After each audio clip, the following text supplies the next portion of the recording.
yemeği yaparsın. Kaynarın şef tabağını içinden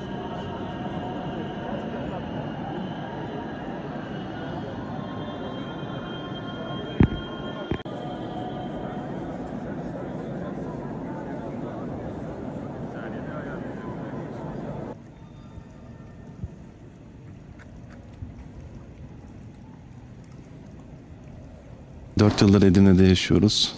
Geldiğimizden beri de namaz kılamadık. Şimdi bir Ramazan ayında açılmış olması bizi çok mutlu etti. Çok ayrı bir havası var. Bütün insanlar buraya gelmesini isterim.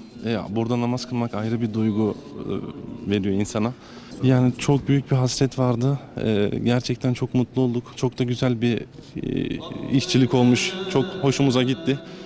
Daha öncesinden gelmiştim buraya ama güzel, hoşumuza gitti. Bir Ramazan'ın açılması da bizi çok mutlu etti. Çok mutluyuz. Maneviyatı eski görkemine kavuştuğu için bu namazlarımız eski huzuruyla, eski görkemiyle tekrar kılınmaya devam edecek. İnşallah daha güzel namazlara, güzel terafilerimize nasip olur. İnşallah orucumuzu da böyle bu şekilde devam ettiririz inşallah.